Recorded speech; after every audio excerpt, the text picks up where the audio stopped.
जय गुरुदेव, जय माता जी, जय गायत्री माता, गुरुदेव माता जी और गायत्री माता जी की सूक्ष्म उपस्थिति में आगे श्रीमद् भागवत गीता में लिखा है। कुंती देवी जानती थी कि भगवान श्री कृष्ण ना तो उनके भतीजे हैं और ना उनके पितृकुल के सामान्य पारिवारिक सदस्य हैं। वे अच्छी तरह जानती थी कि श्री कृष्ण आदि भगवान हैं जो परमात्मा के रूप में प्रत्येक के हृदय में वास करने वाले हैं। श्री भगवान के परमात्मा स्वरूप का अन्य नाम काल या शाश्वत समय भी है। यह काल हमारे अच्छे तथा बुरे सभी कर्मों का साक्षी है और इस प्रकार उनके द्वारा ही कर्मफल निर्धारित होते हैं। यह कहने से कोई लाभ नहीं कि पता नहीं हम क्यों दुख भोग रहे हैं। हम उन दुष्कर्मों को भूल सकते हैं जिनके कारण हमें इस समय कष्ट उठाना पड़ रहा है, लेकिन हमें यह स्मरण रखना चाहिए कि परमात्मा हमारे नित्य संगी हैं। अतएव वे भूत, वर्तमान तथा भविष्य सब कुछ जानते हैं और भगवान श्री कृष्ण का परमात्मा स्वरूप ही समस्त कर्मों तथा फलों को निर्धारित करने वाला है। अतएव वे परम नित्य भी हैं। उनकी अनुमति के बिना एक पत्ता भी नहीं हिल सकता। जीवों को उनकी योग्यता के अनुसार स्वतंत्रता दी गई है और इस स्वतंत्रता का दुरुपयोग ही दुख का कारण है।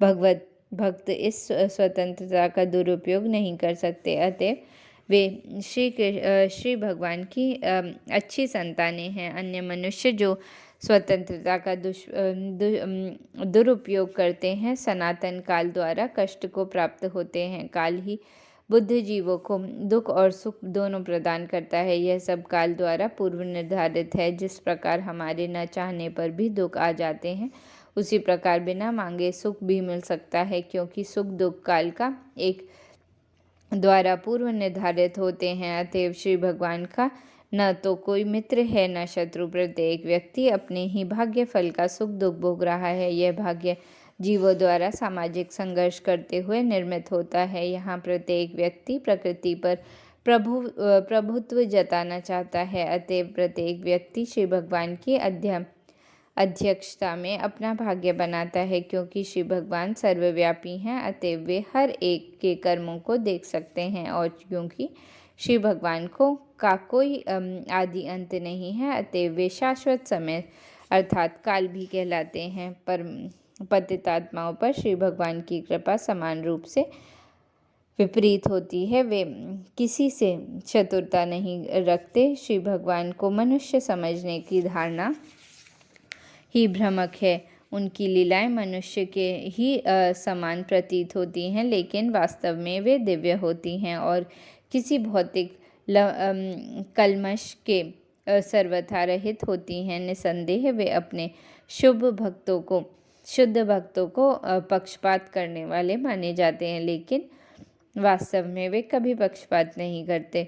जिस प्रकार की सूर्य किसी से पक्षपात नहीं करता, सूर्य की किरणों से कभी कभी पत्थर भी बहुमूल्य बन जाता है, जबकि एक अंधा व्यक्ति प्रचुर सूर्य किरणों में रहकर भी सूर्य को देख नहीं पाता। अंधकार तथा प्रकाश दो विपरीत धारणाएं हैं, लेकिन इसका अर्थ यह नहीं होता कि सूर्य अपनी किरणों का विपरीत करने में पक्षपात करता है। सूर्य की किरणें सबके लिए सुलभ हैं, लेकिन ग्रहणकर्ताओं की क्षमताएं भिन्न भिन्न हैं।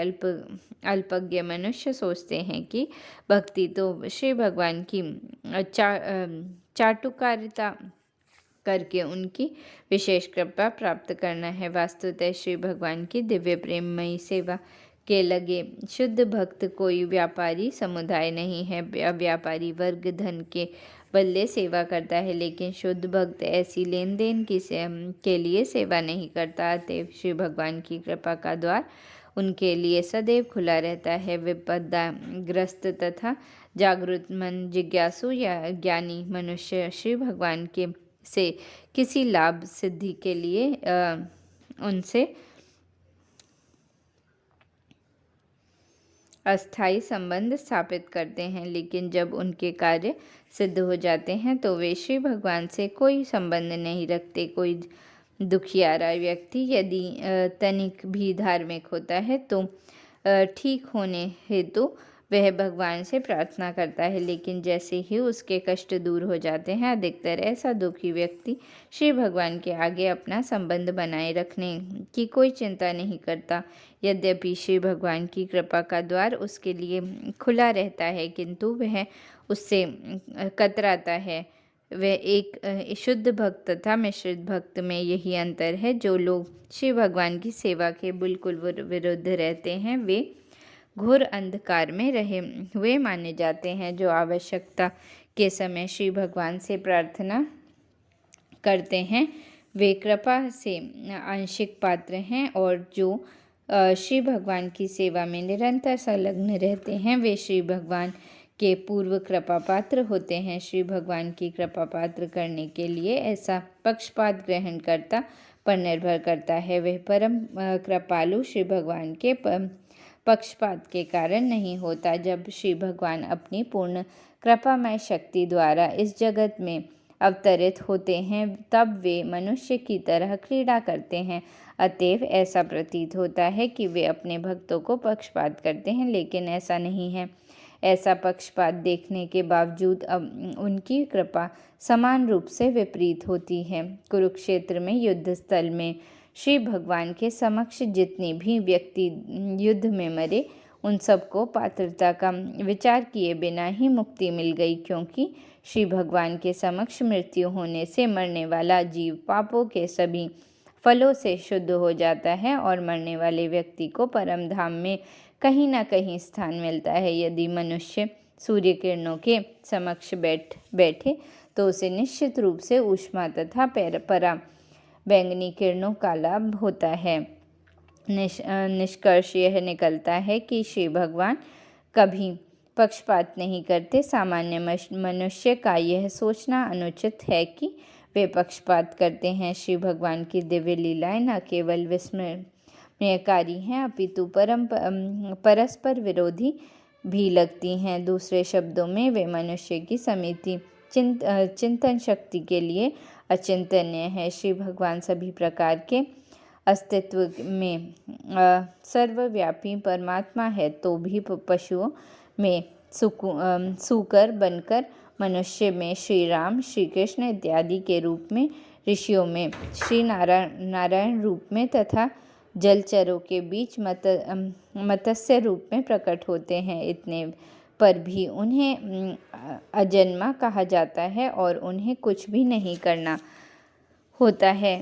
ऋतु मंत्र में कहा गया है कि परम ब्रह्मा को कुछ नहीं करना होता। कोई भी न तो उनके समान है, न उनसे बढ़कर है। उनकी शक्ति विविध है और उनका हर काम स्वतः ज्ञान, शक्ति तथा कर्म द्वारा संपन्न होते हैं। ये सभी कथन निसंदेह यह सिद्ध करते हैं कि श्री भगवान की रूप गुण लीलाएं हमारी समीप चिंतन शक्ति के लिए अचिंत्य हैं, क्योंकि वे अचिंत्य रूप से शक्तिमान हैं। अतः उनके लिए हर कार्य संभव है। अतः कोई भी उनके बारे में ठीक से अनुमान नहीं लगा सकता, और इसलिए श्री भगवान का प्रत्येक काम सामान्य मनुष्य के लिए आश्चर्यजनक है। उन्हें वैदिक ज्ञान द्वारा नहीं समझा जा सकता, लेकिन उन्हें शुद्ध भक्तों द्वारा सरलता से समझा जा सकता है, क्योंकि उनका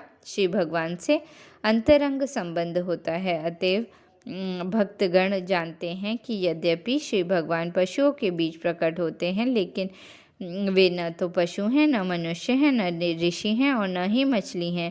वे समस्त परिस्थितियों में सदैव परम भगवान हैं। जय गुरुदेव, जय माता जी, जय गायत्री माता।